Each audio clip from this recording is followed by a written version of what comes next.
মূল্যস্ফীতি একটা বড় একটা চ্যালেঞ্জ হয়ে দাঁড়িয়েছে। গত ৪ বছর ধরে কিন্তু আমাদের মূল্যস্ফীতি ৯ থেকে ১০ ভাগের মধ্যে ঘোরাফেরা করছে এবং সেটার একটা সিগনিফিক্যান্ট ইম্প্যাক্ট কিন্তু জেনারেল মানুষের উপরে কিন্তু পড়েছে।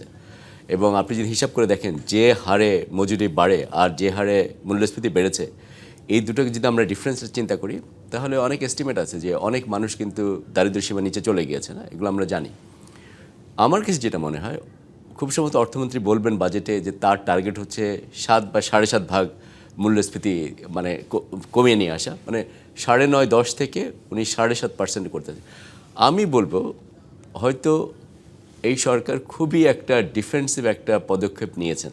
হতে পারে ওনারা গত ১২ মাসে যে পারফরমেন্স দেখেছেন, যেটা ইন্টারিম সরকার করার চেষ্টা করেছিল, সেখানে ওনারা দেখেছেন যে এটা করা যায় নাই, সেখান থেকে খানিকটা ওনারা পেসিমিস্টিক হয়েছেন। এখন যেটা হচ্ছে, এই সরকারের একটা দ্বিধা কাজ করবে। অর্থমন্ত্রী উনি হয়তো বলবেনই কিনা জানি না, কিন্তু দ্বিধাটা হচ্ছে একদিকে যেমন মূল্যস্ফীতিকে কমিয়ে আনা উনি জানেন অত্যন্ত দুরূহ একটা কাজ, উনি এটাকে বেশ উচ্চ মাত্রায় টার্গেট সেট করেছেন 7.5%। সাধারণ জনগণ আশা করছিল 5% আশেপাশে নিয়ে আসা।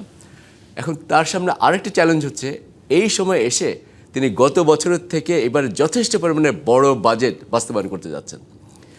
যে ইকোনমিতে মূল্যস্ফীতি থাকে সেই ইকোনমিতে যদি আমি বেশি হারে পাবলিক স্পেন্ডিং করি, তাহলে কি আসলে কি মূল্যস্ফীতিকে কমিয়ে আনা সম্ভব? এনবিআরকে যে পরিমাণ রেভিনিউ আর্ন করতে সরকার টার্গেট দিচ্ছে, সেই রেভিনিউয়ের প্রায় 25-30% কিন্তু ব্যয় হয়ে যাবে শুধু সরকারের দেনাজনিত সুদ ব্যয় মেটানোর জন্য।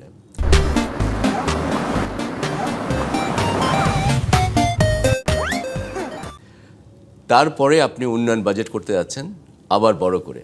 সুতরাং আমরা বলি উন্নয়ন ব্যয় সরকার যেটা করছে সেইটা is becoming more expensive than necessary. কারণ যদি আমি আমার নিজস্ব ক্ষমতা, সেটা হচ্ছে ট্যাক্স রেভিনিউ আহরণ করার মাধ্যমে যদি উন্নয়ন ব্যয় করতে পারতাম, তাহলে অন্তত পক্ষে সুদ কম দিতে হতো বা দিতে হতো।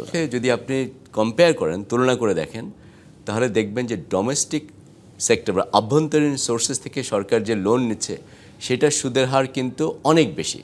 মানে বিদেশ থেকে লোন নিলে আপনি চিন্তা করেন যে হয়তো 1% থেকে 3% মতো, যেহেতু আমরা কনসেশনাল ডেভেলপমেন্ট ফাইন্যান্সিং পাই, সেই সুবিধাটা পাই।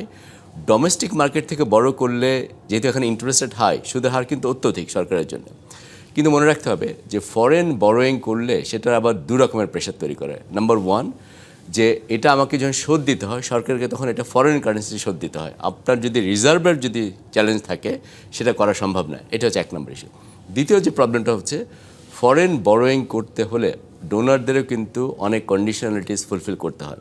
আমি বলবো না যে সব কন্ডিশনালিটিস খারাপ, সেটা না, কিন্তু এগুলো ফুলফিল করার জন্য যেরকম অ্যাডমিনিস্ট্রেটিভ প্রিপারেশন দরকার, কাগজপত্র তৈরি করতে হবে, প্রকল্প ঠিক করে তৈরি করতে হবে, প্রকল্পের পিডি মানে সময়ের মধ্যে তাকে নিয়োগ দিতে হবে, কাজগুলো ঠিক করে করতে হবে, এগুলোর ক্ষেত্রে আমাদের যথেষ্ট পরিমাণে দক্ষতা নেই।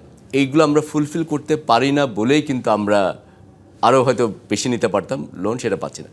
তবে আমি আপনাকে একটা বলি, আপনি যদি ইন্টারন্যাশনাল এইড আর্কিটেকচারের দিকে তাকান, যে বিশ্বে এখন যেভাবে ডেভেলপমেন্ট এইড, উন্নয়নের জন্য যে অর্থ দেওয়া হচ্ছে, সেটার পরিমাণও কিন্তু কমে আসছে। এটার উপরে কিন্তু অনেক চাপ আছে। আপনি দেখেছেন USAIDকে ডিসম্যান্টেল করা হয়েছে এবং অন্যান্য বিভিন্ন দাতা সংস্থা তারাও কিন্তু যথেষ্ট পরিমাণে তাদের, বিশেষ করে বায়োল্যাটারাল দাতা, তারা কিন্তু তাদের কিন্তু এইড কার্যক্রম কিন্তু কমিয়ে দিচ্ছে। সেটার কিন্তু একটা প্রভাব থাকবে।